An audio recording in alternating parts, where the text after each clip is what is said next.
Yo sahabat sektor 7 dan para manual lovers, jumpa lagi bersama Mimin ya guys. Seperti biasa pada hari ini Mimin akan melanjutkan alur cerita manhwa kembalinya sang Raja Neraka. Pada episode sebelumnya diceritakan bahwa salah seorang 12 cabang bumi Xiao Babi yang bernama Baek Dae sedang menunggu untuk melakukan syuting di sebuah siaran televisi karena dia adalah seorang artis. Di sela-sela dia menunggu di ruangan tunggu, dia dikejutkan oleh Kaisar Guntur yang bernama Ivan. Dia menyampaikan kepada Dahi bahwa dia dipanggil oleh Tuan Tolbo untuk menghadapnya. Untuk episode kali ini diceritakan bahwa Baek Dahi pun kaget karena tiba-tiba Tuan Tolbo memanggilnya. Ivan pun menyuruh Dahi untuk bersiap-siap agar segera menemui Tuan Tolbo. Akan tetapi Baek Dahi pun menanyakan kenapa Tuan Tolbo memanggilnya lewat Ivan, yang merupakan seorang mayat hidup. Menanggapi hal itu, Ivan pun berujar bahwa memang dirinya adalah seorang mayat hidup. Dan seharusnya bukan masalah buat Baek Dahi siapapun yang memberitahunya, karena jika bukan dirinya yang memberitahu, pasti Tuan Tolbo akan memerintahkan orang lain. Kemudian Baek Dahi pun mengatakan bahwa dirinya tidak bisa pergi sekarang karena dia harus bertanya kepada keluarganya dahulu.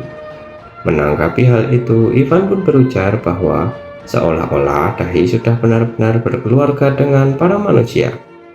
Lalu Dahi pun menjelaskan bahwa hal itu sudah jelas karena selama dicampakkan oleh Tuan Tolbo, para manusialah yang menjaganya dan menyiapkan tempat tinggal untuknya.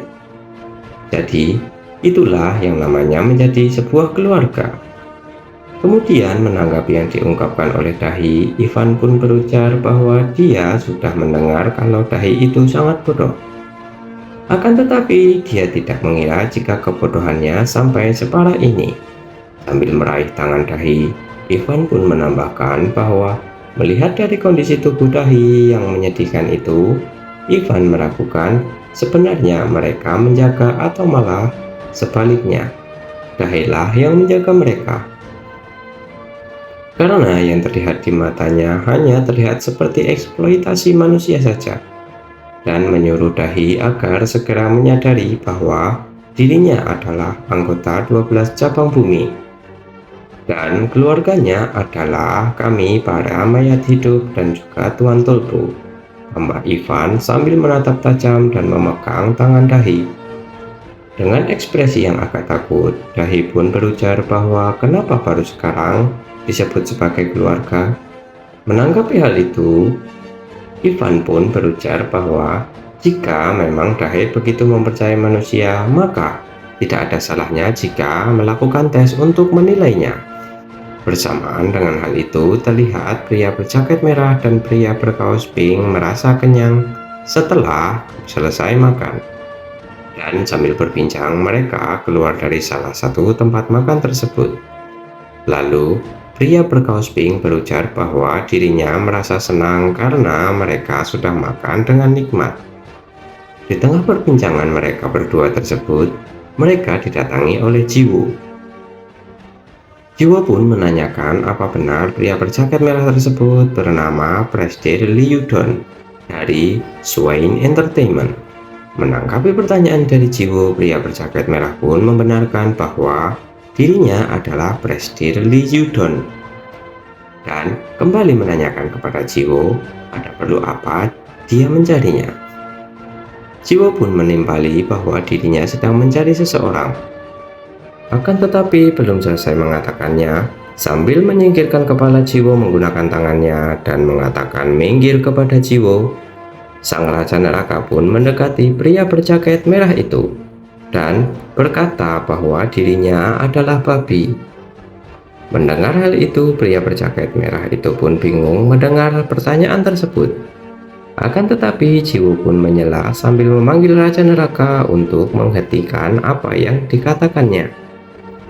Karena hal itu merupakan sesuatu yang tidak sopan untuk diucapkan.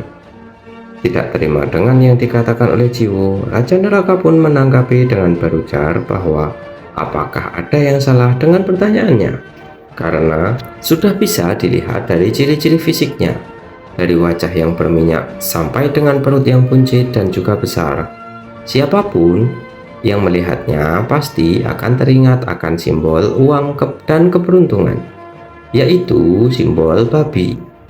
Jiwo pun kembali menanggapi bahwa orang lain bisa marah jika Raja Neraka berbicara seperti itu. Raja Neraka pun menimpali bahwa seharusnya itu biasa saja. Standar dari manusia memang sangatlah aneh. Mendengar Raja Neraka memanggilnya babi, dia pun marah dan mengeluarkan otot-otot di wajahnya. Akan tetapi, pria berkaus pink itu pun menenangkannya dengan berujar bahwa kemungkinan dia hanya iri dengan ketampanan dari pria berjaket merah dan mengajaknya untuk pergi saja. Di sisi lain, Raja Neraka dan Jiwo pun malah bertengkar sendiri tanpa menghiraukan kedua pria tersebut. Menanggapi apa yang diucapkan oleh pria berbaju pink, pria berjaket merah pun kesal dengannya. Lalu pria berbaju pink pun berujar bahwa dia khawatir jikalau nanti pria berjaket merah masuk penjara lagi, dan menyuruhnya untuk bersabar sekali ini saja dan menenangkan pikirannya dulu. Karena tadi dirinya sudah sangat senang melihatnya makan dengan baik. Mendengar hal itu, pria berjaket merah pun semakin marah dan terlihat sangat kesal hingga tidak dapat mengeluarkan emosinya. Kemudian berpindah ke ruang tunggu, terlihat Baghdadi ketakutan dan panik sambil melihat kimbab segitiga di atas meja. Tidak lama kemudian, dari balik pintu terlihat pria berjaket merah dan berbaju pink masuk ke dalam ruangan tunggu. Melihat hal itu sambil berdiri, Dahi pun memanggilnya dan ingin mengatakan sesuatu. Akan tetapi, dia kaget karena melihat wajah pria berbaju pink babak belur. Dahi pun memberikan banyak pertanyaan tentang apa yang terjadi dengan wajahnya. Apakah keadaannya baik-baik saja? Dan apakah dia habis dipukuli? Seakan menjawab pertanyaan itu, pria berjaket merah yang mulai sekarang kita panggil Pak Presdir saja, itu berujar bahwa memang dia pantas untuk dipukul karena dia sudah berani untuk mencoba mengendalikan Pak Presdir. Menanggapi hal itu, Dahi pun berujar bahwa apa maksud Pak Presdir memukul pria berbaju pink yang merupakan manajernya dan bagaimana dengan kondisi wajah Pak Manajer. Akan tetapi Pak Presdir pun marah kepada Dahi karena Pak Presdir melihat kimbab segitiga di atas meja. Pak Presdir pun membuangnya ke lantai dan menginjaknya serta berujar bahwa yang dipikirkan oleh Dahi pun hanya makan saja. Dasar babi bodoh sialan, tambah Pak Presdir. Merespon hal tersebut, Dahi pun menangis dan memanggil Pak Presdir dengan sebutan ayah. Dia memberitahu bahwa Pak Presdir harus segera kabur karena kimbab segitiga tadi merupakan sebuah tes. Ada makhluk jahat yang sengaja menaruhnya di atas meja dan lagi menyuruhnya untuk segera kabur karena situasinya sudah tidak dapat dibalikkan lagi. Dan Dahi pun menambahkan jika dirinya tidak bisa menjelaskannya dengan benar.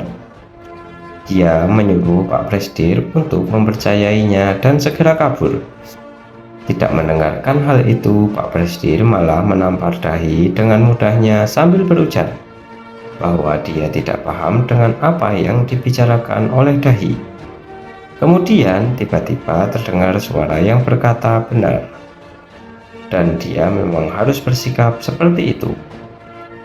Sambil keluar dari balik pintu, dan suara itu adalah suara dari Ivan yang memberikan ide untuk melakukan tes tersebut. Pak Presdir pun kaget karena yang mengatakan hal itu merupakan seorang mayat hidup. Lalu Ivan pun berujar bahwa akhirnya dia mengucapkan kata-kata kasar juga, dan sudah jelas dia bukan keluarga dari Dahi. Dan Ivan pun mencengkeram kepala Presdir menggunakan satu tangannya dan menambahkan bahwa selama ini Dahi hidup hanya untuk orang yang seperti ini. Sungguh menyedihkan dan mengenaskan. Lalu dia juga berkata kepada Dahi dengan memanggilnya menggunakan gelarnya yang merupakan anggota dari 12 cabang bumi, bahwa dirinya akan segera menghabisi presidir itu dan memintanya untuk berhenti menyesalinya, dan juga termasuk dengan wanita yang ada di belakang Ivan. Kemudian diketahui bahwa saat Ivan sedang mencengkeram kepala Pak Presiden, Jiwo terlihat menyelamatkan manajer dari Dahi. Tidak memperdulikan yang dikatakan oleh Ivan, Jiwo pun berujar bahwa dia sudah melakukan sesuai perintahnya dan bertanya kepada Raja Neraka bahwa dia harus bagaimana. Kemudian terlihat di depan Ivan, Raja Neraka menggendong Dahi dan berujar kepada Jiwo bahwa tidak perlu bertanya seperti orang bodoh, karena prioritas utama adalah menyelamatkan korban dahulu. Jadi kita harus kabur.